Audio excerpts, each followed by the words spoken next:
I'm getting a chance to see that, nothing worth having is ever out of reach. And in order to make a difference, it's already in your surroundings. You already have what you need to make a difference in your immediate surroundings if you just take the time. This episode is brought to you by Portfolio Box, an online portfolio made by creatives for creatives.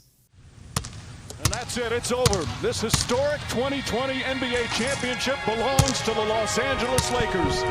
The Lakers conquer the bubble, and banner number 17 will soon hang in the rafters.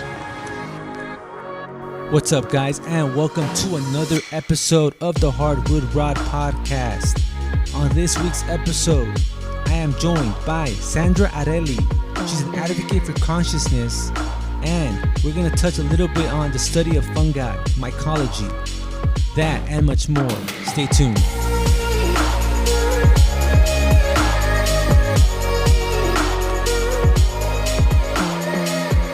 Yo, welcome to another episode. My guest today, she's an advocate for consciousness and regenerative for gardening practices. She's a creative I've worked with in the past. I'm super excited to have her on. Sandra Arely joins me today. What's going on? What's up?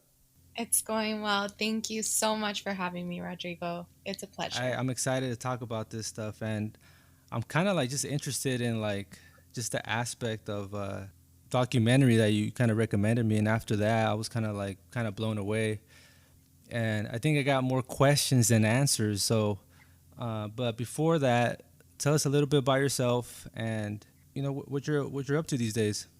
Yeah, thank you. So a longtime friend of yours, but also I'm really glad that I get this opportunity because I think we've gotten a chance to get to know each other on that creative aspect. And personally, I think that you're a person that really vibes with my ideas and really understands my my for some of the things that, some of those crazy ideas that I have sometimes in terms of videos or, just, I don't know what the word Ambitious is. or No, I think I was thinking more like a oh, producing okay, just like aspect. a storyteller. Yeah, exactly. And so, that's been really cool. I definitely would like to call myself a creative. I think I'm the type of person that likes to dabble in a bunch of different places. So, sometimes I'm making music, other times I'm, heavy into books. Um, Sometimes I'm, drawing something or just, I like to write poetry.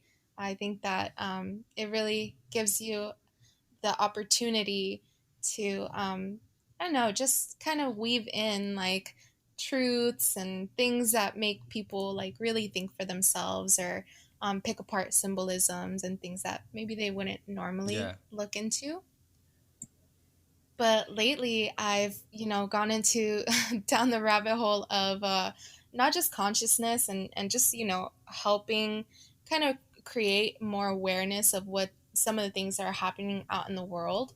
But I've kind of been into that rabbit hole of mycology and the study of fungi, which has been, just like you said, just from a little bit that you saw on the documentary or on the trailer for Fantastic Fungi, there's just so much to learn about this one little aspect of our Yeah, world. and I mean, just when you mentioned, I mean, I literally had to Google mycology because I didn't know what was the study of that.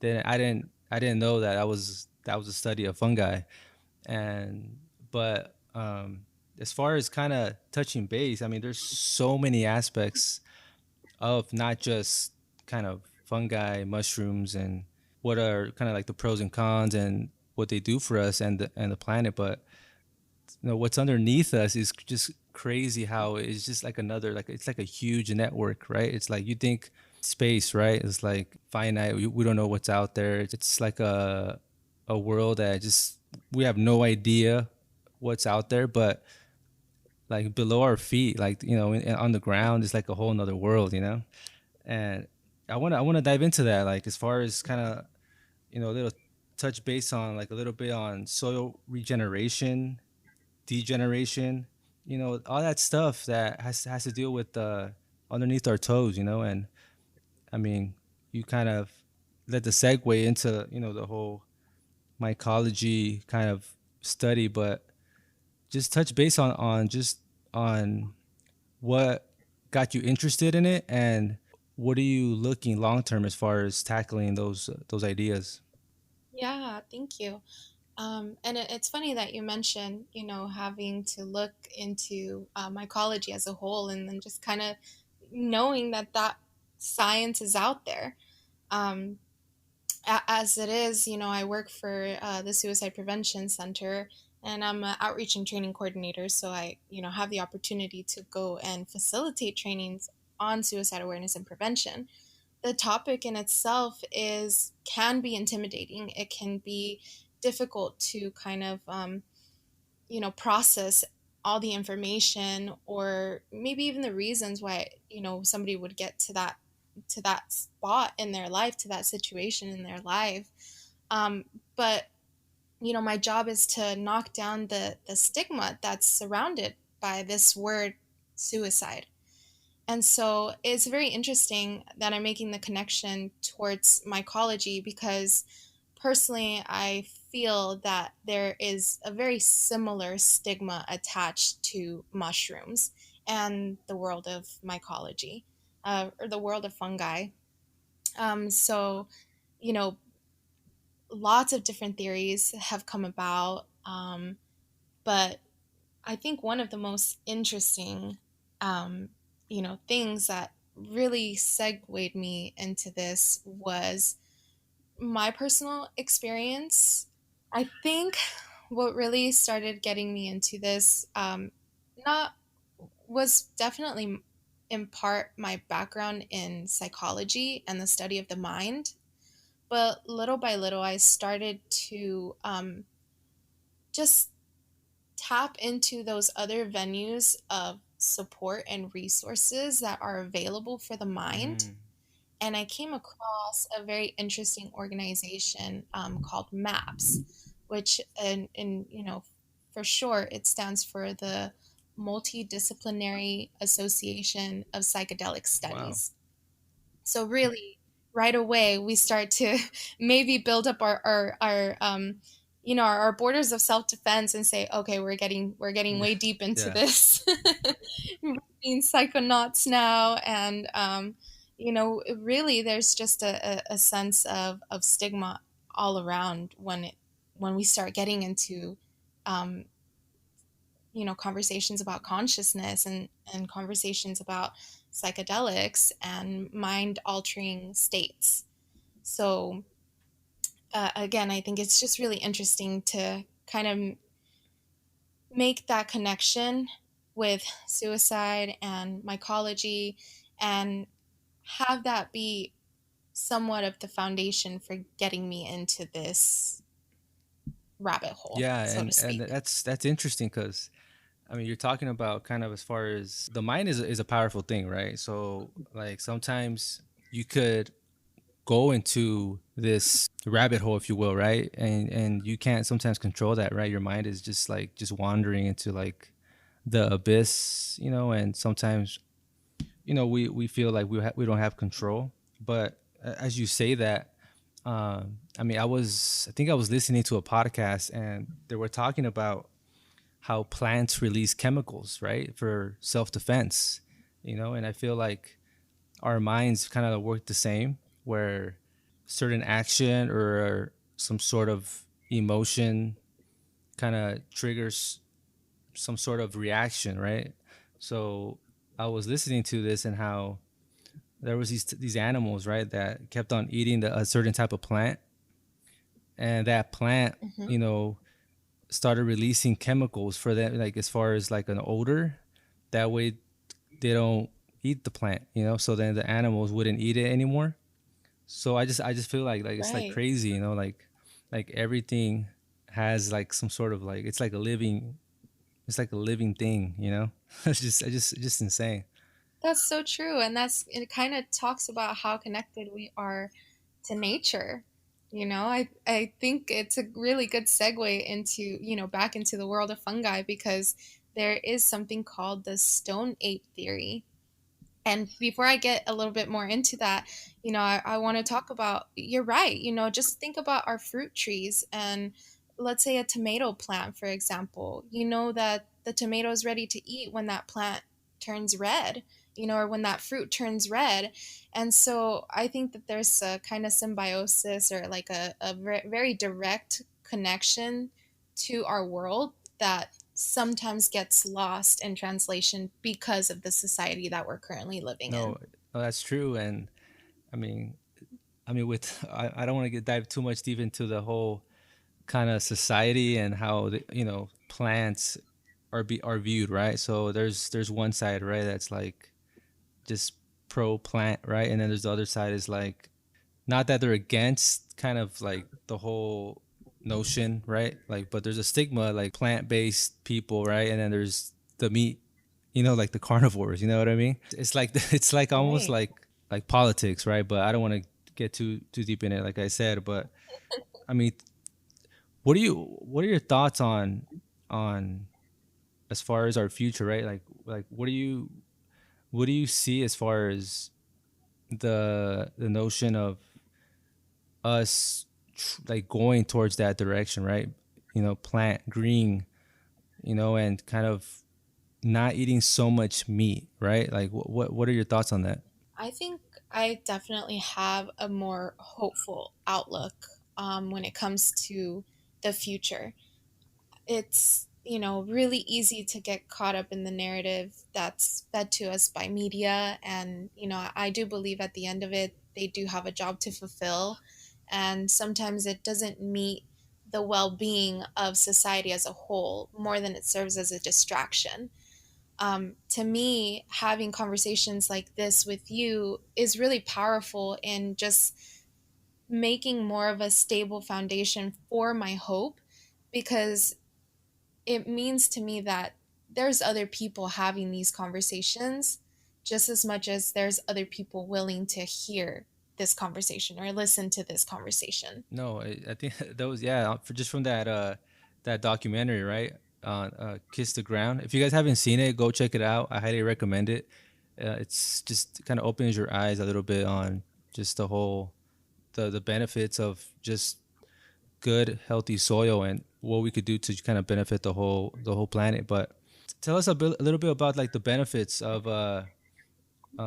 just going back to mushrooms, and because I have no idea like what are like the different types, the benefits, and like how are we using them as far as medicine.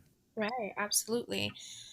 So another, great documentary that we haven't touched on, but is a lot more of a foundation for, the fungi discussion, is a documentary called Fantastic Fungi.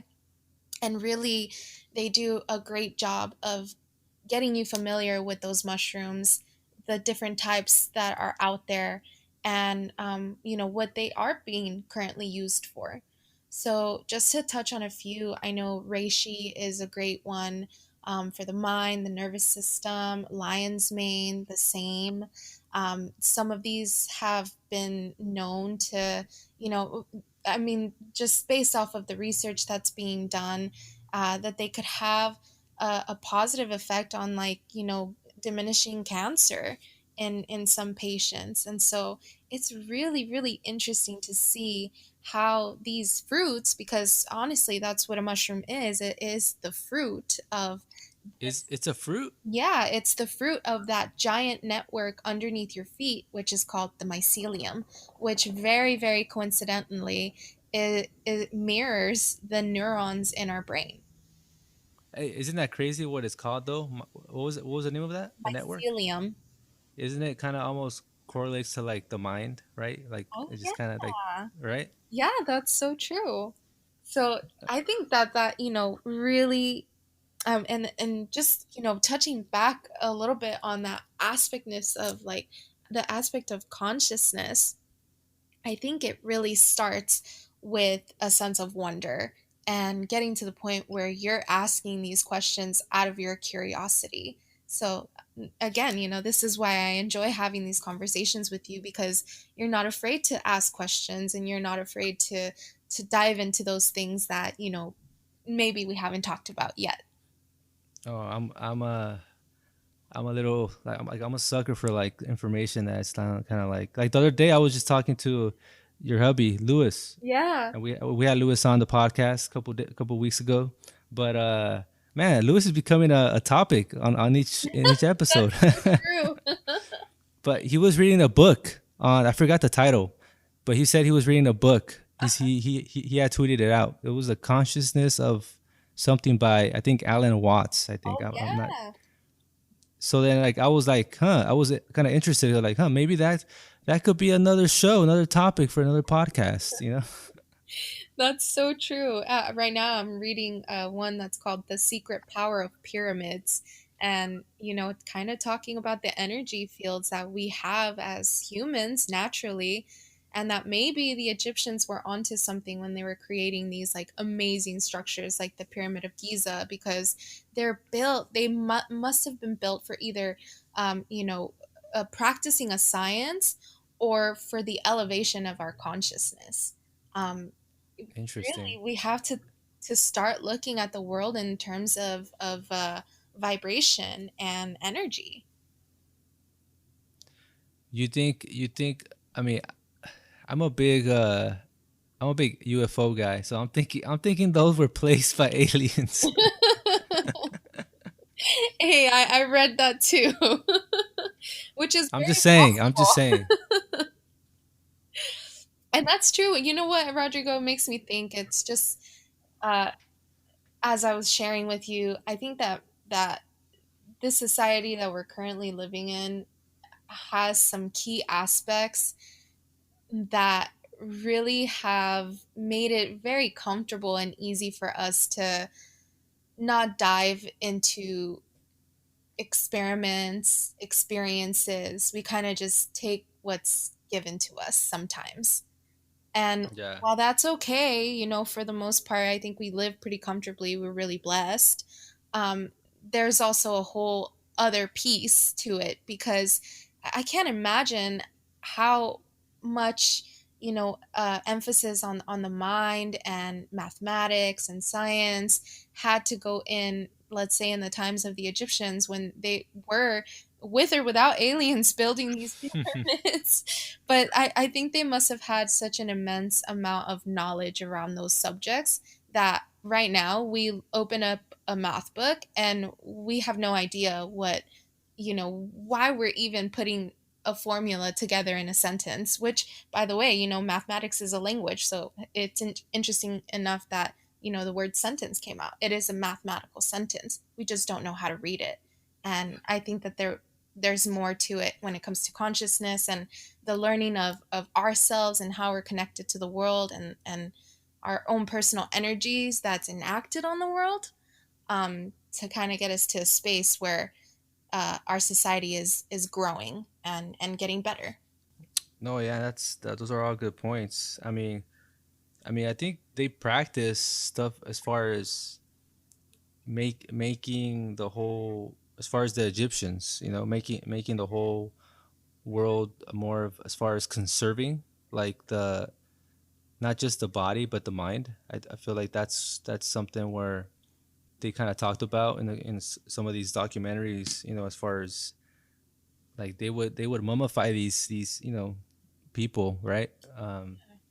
Just to conserve their, like, their mind, or the whole theory behind that. But I think, if correct me if I'm wrong, but was hieroglyphics like the first language, like, as far as discovered, or am I wrong? For the Egyptians, yeah, I think you're right. I think that is the oldest civilization that is on our earth, if I'm not mistaken. We'll have to Google it. Hey, are you a photographer, designer, artist, architect, model, musician, or even a makeup artist? You gotta check out Portfolio Box. With Portfolio Box, you're not forced to use any standard theme. You can use any style for any page and create a truly unique website that reflects you and your work. If you're a creative, it's a no-brainer. Get 50% off for 12 months on all plans with promo code ROD50. That's promo code ROD50. And check out portfoliobox.net today. I think it's interesting, like as far as the concept of regeneration, you know, and it's possible, right? Like I saw it that it's as far as these areas where there's no life, right? There's no sign of life, but it's possible to bring life from like the most dire places on the planet.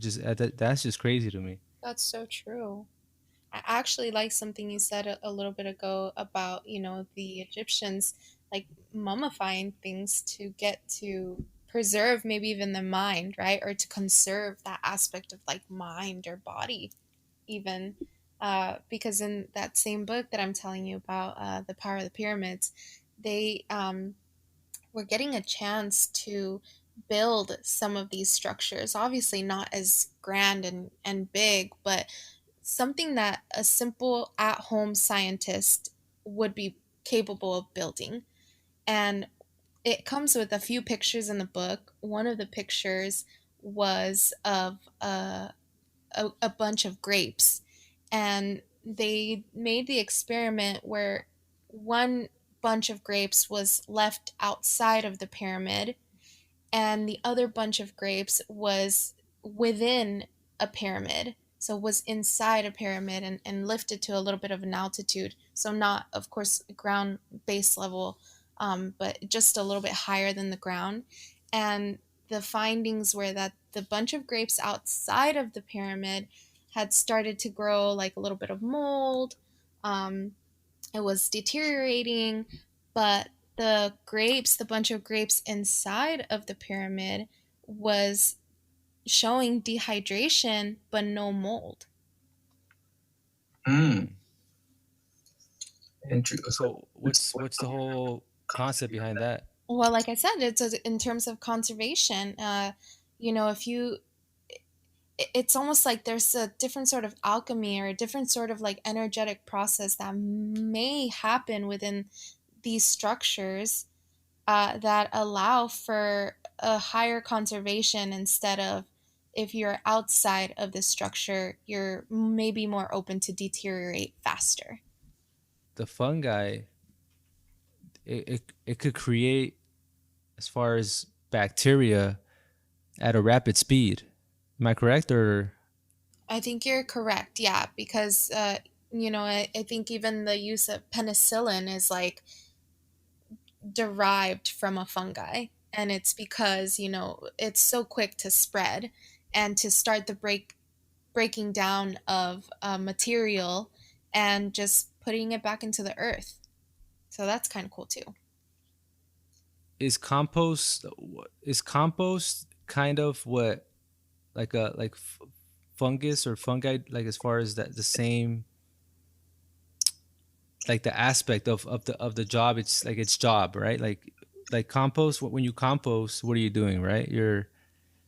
Right. You're So putting it, go ahead. when you're composting, you're essentially taking materials that are biodegradable and you're mixing them in with a variety of like wood chips, and maybe you have a Hmm. couple worms in there or something. But all in all, you're right, it's these microorganisms and fungi that are doing the majority of the work to break it down into manageable sizes and then put nutrients back into the soil.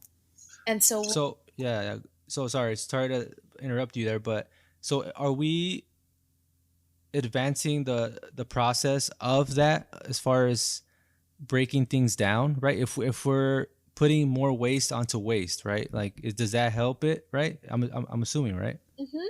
I think it's a, I like everything, it's a process.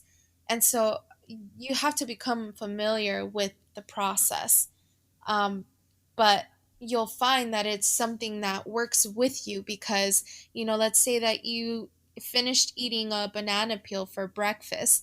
that could easily go into a compost pile, which is going to take out all the nutrients from the peel and whatever's left over, and like I said, put it back into the soil. So that's going to be food for your plant, when you're potting something new, as opposed to taking that same banana peel and throwing it in your garbage can and never knowing what the ends of it is. I think maybe we're just closing the circuit on where we've where do our things go. The cycle is, it has to, right now it feels very unregulated, and we see that we're creating mass amounts of trash and byproducts that are not good for our earth.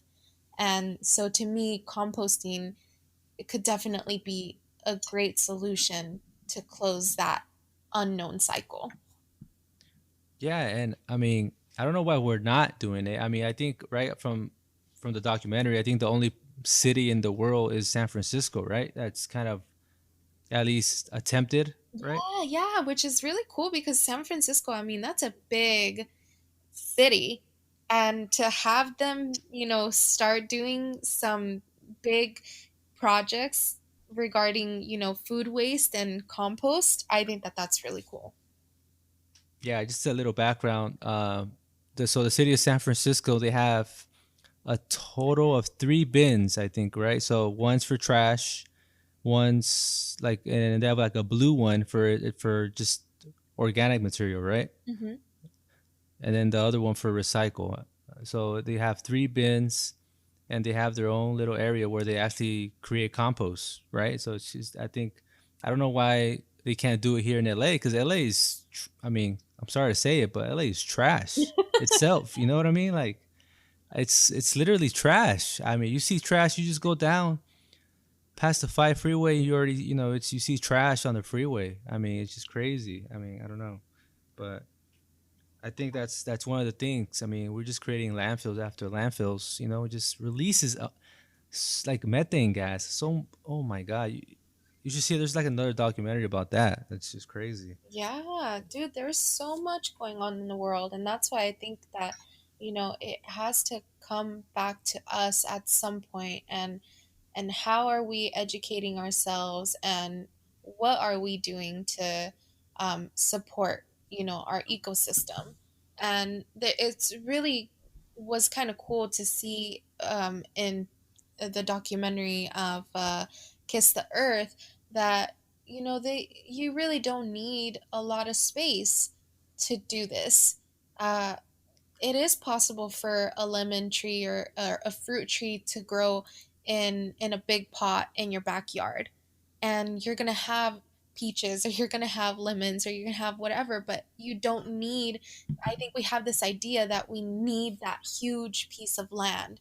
uh, but I think as I'm getting older, I'm getting a chance to see that nothing worth having is ever out of reach, and in order to make a difference, it's already in your surroundings. You already have what you need to make a difference in your immediate surroundings if you just take the time. Oh yeah, that's so true. I mean, I think we'll eventually get there. And I mean, it's just, I mean, everything's changing. I mean, touch a little bit on like the ongoing study on bees and oil cleansing a little bit. Oh yeah. So that going back to the documentary Fantastic Fungi, they had the opportunity to take a look at some of these mushrooms that could potentially help clean up oil spills. So they took, this piece of I'm pretty sure it was like water that was like contaminated with oil, and of course they had a control one where it was just left as is, but they Hmm. had another pile where they actually put spores of mushrooms. I can't recall the type of mushroom off the top of my head right now, but they put mushroom spores in that one, and then they just let them be. They let them take their natural course, right, as nature does. And interestingly enough, what they found was that the pile of oil contaminated water with the mushroom spores had actually started to break down and become a host for life. And the amounts of oil in that water were significantly different than the one that was just left as is. So I think there's a lot more to the study of fungi that we haven't given ourselves the opportunity to see because of that stigma that surrounds it sometimes. So we can potentially be looking at some really like life changing, world changing things here, but just haven't given ourselves the opportunity to do so, to dive in deeper. No, yeah, and what do you think? I mean, besides the whole like you mentioned, like what's stopping us from diving in deeper, right? And using like the information and these tests that we've used, like what's stopping us from using these things, and maybe even going further, maybe even implementing these as far as like a everyday kind of a like even a diet, right? I mean, I know some of the stuff that they use are like I wouldn't say they consider it sketchy, but it's kind of like it's the unknown, I guess, right? I think that's what it is, right? Yeah, I think you definitely got that right. I was going to say fear, but Or fear, right? yeah, but I think it is that, idea of the unknown. Um, it's really interesting because I think that, you know, the unknown and fear and our own personal mortality and death is just a little bit of that aspect that sometimes we don't want to make that connection that we're mortal and that we're part of nature and that one day we will break down and decompose. um, that's frightening, that's fearful. And so I think it's okay that people are cautious. um, if they weren't cautious, I think we'd be in a different situation where, who knows what the implications of that would have been as well. But I think little by little, we're getting the chance to see the benefits of some of these things. With that being said, I mean, what's what are you doing now as far as trying to, because I said you just mentioned it, earlier, that you're into the whole aspect of mycology. So with that, what are you trying to get to, right? Or what's your end goal as far as using these fungi for your benefits, or even just to educate? Yeah, yeah, I think it's really cool. I, I think I'm going to be looped into not just the organization I talked about earlier, MAPS, which I feel is really cool because they're doing a lot of work with some of these mind altering, psychoactive substances that are dealing with PTSD and anxiety and depression. So I think that there's something definitely to be linked with the mind. So that's one. But on the Okay. other hand, I think it is definitely more of the connection to nature. And I feel really blessed because growing up, my parents lived in Mexico. They got their degree in agronomy, which a lot of people have not heard about, but it's like, this just working with plants and getting a sense of measurements if they need to, give some sort of antibiotic to the plants or, pesticides, like how much is that going to be per thousands of square feet or whatever. Oh, really? I didn't know that. Yeah, and so honestly, I don't think that they got the opportunity to fully develop their study in their country. So when, we migrated here to the United States, I think that that part of them held on to that idea. Um, and when they, moved to Bakersfield, which is where they live now, uh, they, had the opportunity to plant a lot of trees. And again, this is just like in their home. They have my mom has gotten to the point where she has one fruit tree with three different varieties of fruits on it. So Wait, wait. So she has trees, but they have different like different fruits on it. yes, three different types. So is that a hybrid or Yes. like? Yeah, so she's essentially, like a scientist in that sense because she's crossbreeding these different it's almost like a host, like that one main tree adopted two others and allowed it to grow together. And so, now you have three different types of fruits that are coming from the same tree because they've been allowed that process. Which ones are they? Because the only thing I could think of right now is apple pear. That is kind of like, is that type of hybrid fruit, or am I kind of just off the wall here? Kind of, you're really close. But I think in her situation, I think they're peaches, if I'm not mistaken. So there's like three varieties of peaches. They're not mixed, so it won't if it's gonna give you the three varieties. Just Oh, okay. yeah. I got you, Yeah, and got you. so as I was sharing, I think I've just been really lucky and blessed to be brought up with a family that had a connection to nature like that. Um, I think There it is, right? There's the connection, the root, right? Of yeah, the, it makes sense now, right? that's so true. Yeah, and I think that that's why it's important to me.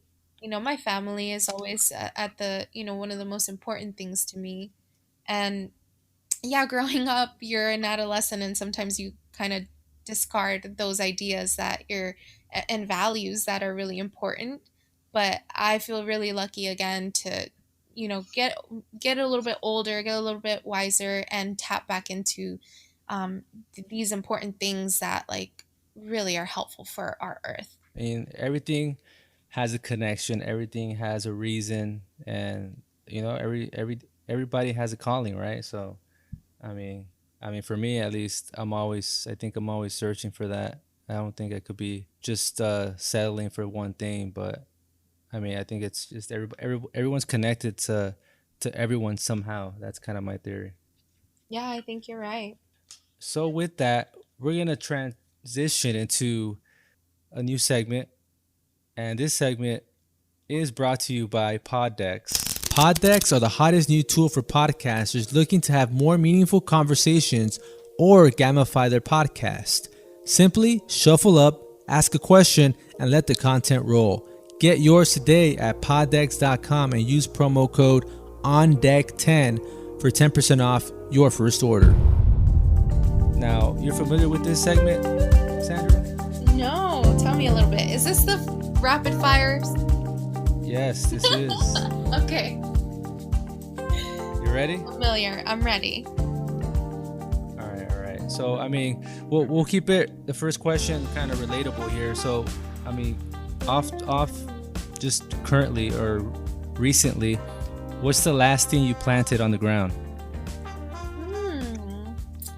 Last thing I planted, I've actually been taking care of the garden, and so succulents. I'm gonna have to say succulents. I cleaned up a few and then potted a few new ones as well. Okay, I'm just just making sure that you're planning. So, what is your most treasured possession? Wow, my most treasured possession. I don't know.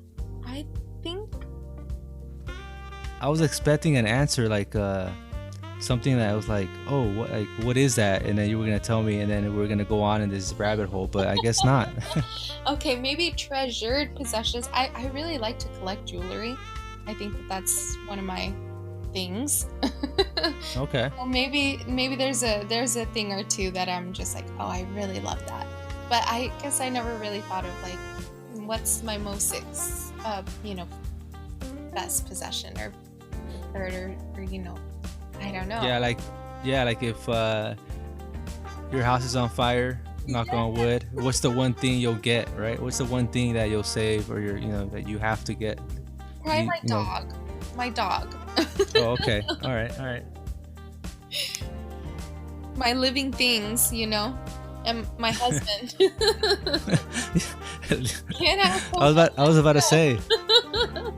I was about to say. I just felt bad, speaking of, I was gonna say like family, but it's like, dang, I don't want to think about them as possessions. Like they're free on their own. Yeah. All right. So what's one bad habit you're trying to get rid of? Ugh. Laundry. Doing laundry. One of That's the like, worst, most time-consuming things. You could be doing so many other better things with your time than laundry.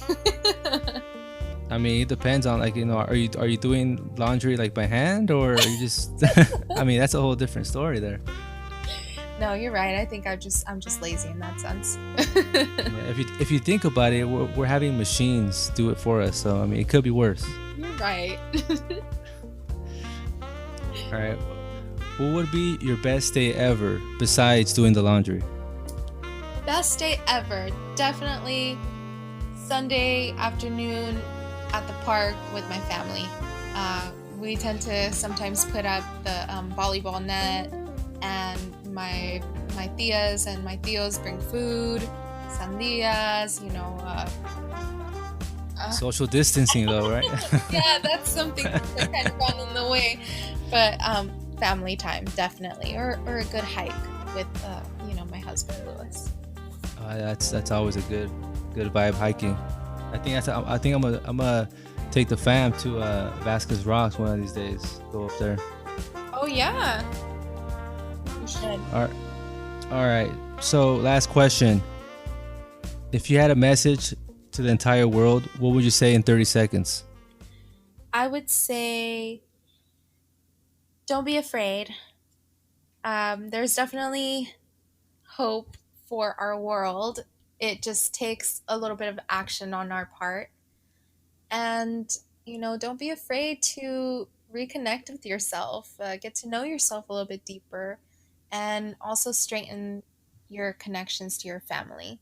I think that those are really, really important things. And to strengthen your connection to nature as well. Boom! There it is, right there. See, you're a natural. Was this your first podcast? I think This was my first podcast. I was so nervous. Oh, you knocked it out of the park. I mean, as far as kind of just going with the flow, but I think you did awesome. I think the audience kind of got a little more knowledgeable, and I think that's the goal here, right? Is learn something new every day, and I think you did that. Thank you for stopping by. Thank you. I appreciate it. I wish we had more time to talk on so much more. I think we need a second one. Oh yeah, for sure. We will, and I think I think I gotta stop by and get some of those peaches over there. Yeah. I think you know what they say, right? It's not the soil, but it's who plants them, right? It's kind of like the same thing, right? That's sweet. Maybe it's both. Yeah. All right, Sandra. Thanks for stopping by, and I'll catch you on the next one. Sounds good. Have a good night, Rodrigo. All right. Stay safe.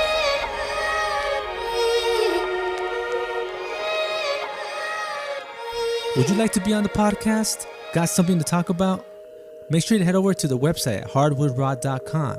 Leave your name and the topic you'd like to discuss, and I'll add you to the calendar. We just want our respect. Rob wants his respect. Coach Vogel wants his respect. Our organization wants their respect. Laker Nation wants their respect. And I want my damn respect too.